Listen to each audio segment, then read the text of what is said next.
The call of the sea is always there, but there is days when obviously you can't go. It's the salt water, it's the vastness of it. The sound, the smell. I can't go on forever about how amazing it is. You have to have big respect for the sea, because when you think that's all going nice and smooth, all of a sudden that might just come back and just bite you in the arse. You must never cut corners with that fella, because if you do, he'll have you. It's simple. Yeah.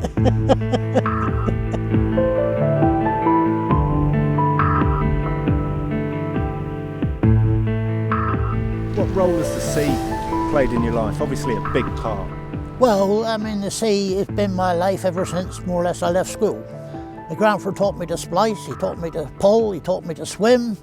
And then there was a skipper living in the village. He asked me if I wanted a job away to sea. And that was in that 62-63 winter. Cold, bleak. So I said I would. The money was treble what I was earning. And I stayed at sea until I was, till 1968. And then I come home. In 1974 I had a boat built and been fishing ever since.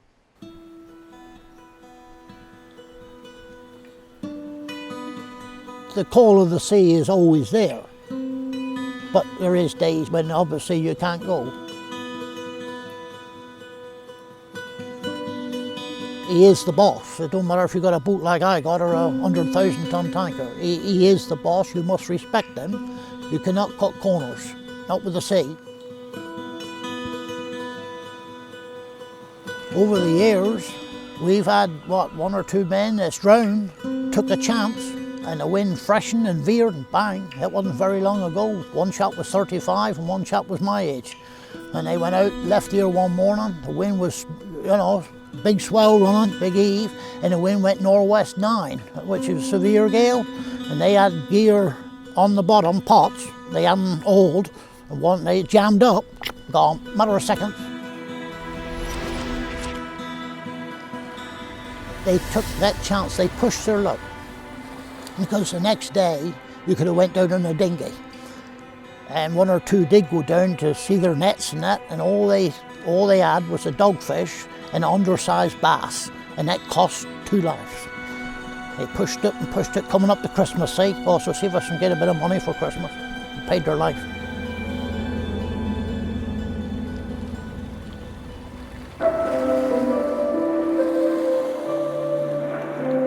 What do you think when you open your curtains and you look at that?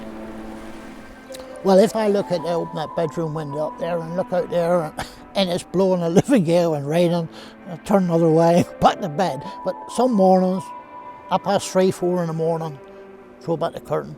Oh, there's a fella over there, just this side of Westward Road, coming up. Beautiful day to see, lovely. There is days when it's raining and blowing and cold and a bit of sleet and a bit of snow in the winter. You think, oh Christ, well, But then you look forward to the spring and you look out across the bay and see the sun coming up and you see a bit of mackerel on the water pimpling up. That is the beauty of Clovelly and living right on the bay. Ideal. Could you ever live anywhere else? Not now, boy, no. No, I mean there is hundreds of places around the world that is nice to live, but I shan't be moving now, and I was brought up here, and no doubt I shall pass on here.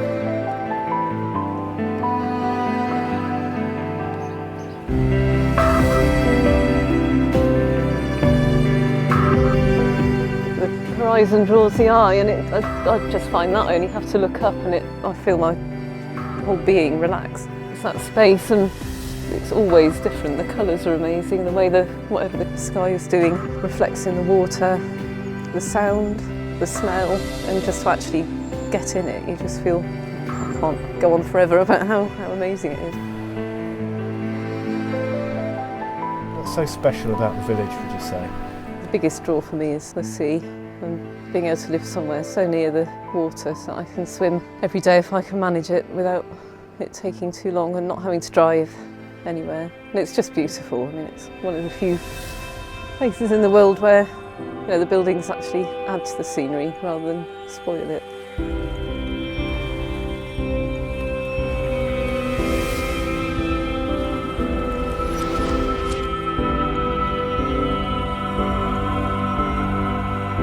So how often do you swim? From probably March to end of October every day, sometimes twice a day. So I work as a gardener and all the gardens I do have a sea view, so I quite often, if I don't manage to go in here, I'll snatch a swim at some point in my lunch break. And That's a tough life. yeah, isn't oh it? I know, it's hell.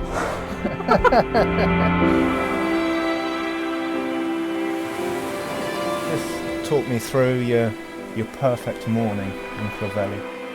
I suppose it'd be sort of maybe May, early June, a nice high tide in the harbour and the sun coming up over, usually comes up just over Bucks Mills. So you get down to the lifeboat slip and you can see a pathway of golden sun or pinkish light sometimes, and just some mornings where you float on your back and the sky's blue and the birds are wheeling overhead. We've had a few encounters with sunfish and Right, yeah, I've it's quite heard of interesting. sunfish. Yeah, Explain what a sunfish is. well, I was enjoying a nice swim. I was sort of back down by the waterfall and I went to go on my back to float and relax, and I saw this big black fin, which was slightly alarming, but I sort of realised what it was. They're just sort of big floppy black fish, and it seemed really friendly, and it sort of swam ahead of me all the way back into the harbour, and there were a lot of people in the harbour, and it sort of did a victory lap and then swam up again.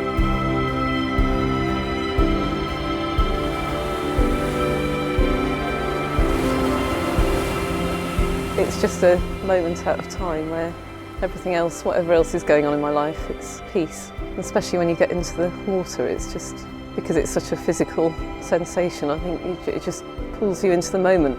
It just makes the whole way I feel the rest of the day just different. I just feel relaxed, invigorated, privileged, and just that I'm making the most of life. So would you recommend Oh, swimming yes. in the ocean Yes. all year round? Yes, Yeah? yeah, it's almost, it's almost, not, I don't know, it's lovely when it's warmer, but you don't quite get that same buzz.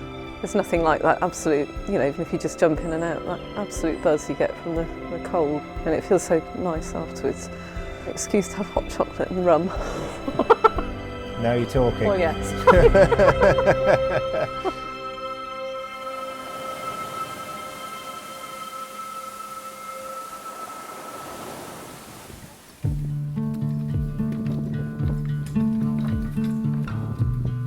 I really enjoy the sea. I just cannot honestly think of any other job I would do. And I don't know anybody who actually go to sea who would work on the shore, on the land. Out here is my school, my university, and I'm still here now. And until the day I tie up and finish, I should be on a learning curve all the way through. The sea is my life, and I'll work hard and play hard as well. Yeah.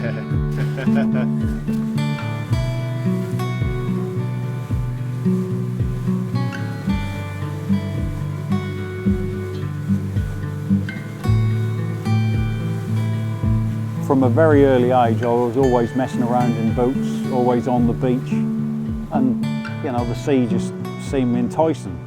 When you was a kid, you wanted to be in it swimming. And as I got a little bit older, and I thought, yeah, there's a living to be had out of that. I want to be on it, earning my living. And that's exactly why I went to sea. Had my first boat at the age of 12 years old. That was commercial, that's what I was earning a living in. Although I was at school, I was, had a few pots there, and we used to do a bit of line fishing. Whatever you caught, you was always selling. You always seemed to have a lot more money than what the other guys done who just done paper rounds. For their 10 bob a week, I could earn that in a matter of a couple of hours. So I was always popular at the youth club anyway. Where they had a couple of bob in the pocket, I always had a tenner. Yeah. So that buzz that you probably had as a 12-year-old, you still got that? I have, yeah. Every day I go to sea, I always say that the day I wake up and don't want to go, that's the day I'm going to finish. But I do, I'm still driven to go there because I like to see what's going to come up. One pot might come up with next to nothing in it, but the next one might be the pot of gold. So you just keep working away. And that's the excitement, never knowing what's coming up in the next pot.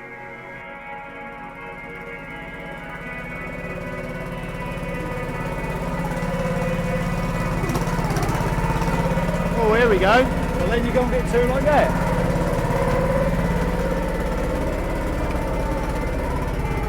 been here a year or two?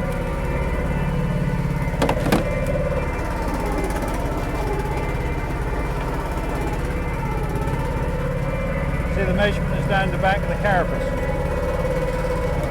So another keeper. So we'll have 2 out of that one. Okay.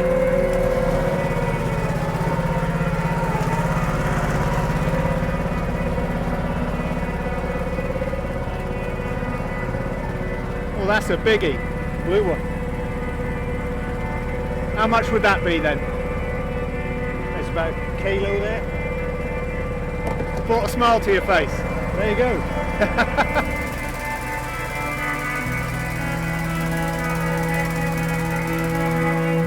Would you describe yourself as superstitious? Yeah, I got 1 or 2 bits and pieces. Whistling on the boat. I got engines on my boat. I haven't got sails, so I don't need the wind. So I'll leave that to the yachties. They can whistle as much as they like, but as far as I'm concerned, on my boat, don't whistle. Don't lay a brush on any nets, pots, because as far as I'm concerned, that'll just sweep everything away, and I want to bring it to me, not sweep it away. Won't have a fish box upside down. The colour green is a little bit, that you won't find much on my boat apart from the twine. That's the only thing that's green on my boat. On the east coast, Tuna Harrison, if he ever come across a person of the cloth, you know, forget about it. You know, he just would turn around and go home. And now I'm sitting on the land and not on the boat, I'll tell you, parrots, don't mention them. And as for bobtails, them little things what live in holes in the ground, all the ones with long tails either. And I'm sure most people will understand what we're now talking about. Them things have nothing to do with them either. Fair enough. Just a few superstitions. Just one or 2 little bits.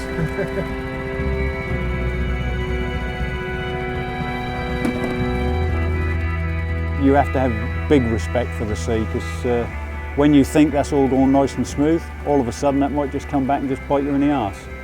You know, so you have to be switched on all the time. The job can be hard or the job can be easy, and I go for the easy option. Don't always happen, you know, if the weather freshen and you know you've got to be on your game then. But 9 times out of 10, you know, I'll wake up in the morning and go there and enjoy my day. So we've got a bit of Black Sabbath going on the stereo. Yeah. Late at night, that's what keeps you going, is it? That's it, yeah. When you hear on your own rock music, you can't beat it. Some people couldn't stand working single-handed. You know, I enjoy my own company. I've got a bit of music on the boat, so I'll sing along to that. And no one's going to turn around and tell me, well, your voice is crap, because that doesn't make any difference. People say, well, the money ain't very good, but then the next day, you know, we always say you're one-day millionaires.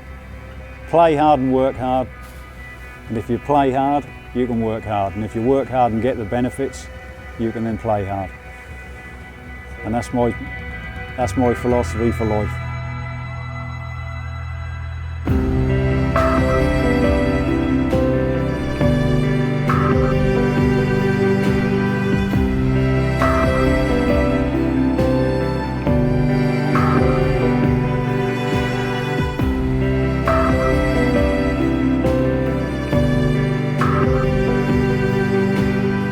Imagine that people that work in offices, bankers, whatever, people that probably earn a lot of money would be quite envious of your lifestyle, being outdoors and all the rest. Do you envy anything that they got? None whatsoever. None whatsoever. You know, people say to me, why do you do that job? Because I enjoy that job. I could not be driven to get out of bed in the morning and go and sit myself in an office in front of a computer screen. Well, if I had to do that job, I'd either become a hermit or evacuate off the face of the earth somewhere in the back end of beyond. But I certainly wouldn't, I wouldn't, simple as. No way, no. I'm used to the sea, used to the wind and the rain and everything, and to being a banker, well, no, no way. I couldn't, you know. The money's there perhaps, but no, I wouldn't envy their job, not one bit. No, I'd sooner be broke but happy and got the sea air and everything. That's myself anyway, you know. I think people have lost sight of what's important and feeling the pressure to achieve, or I just think quality of life is everything. And you know, everyone's got to do stuff they don't necessarily want to do, but I think it's really important to take moments in nature. If you can have those moments in a day, it just, you know, stops you everything else taking over. That's the best place as far as I'm concerned, and I'll carry on, health and weather permitting.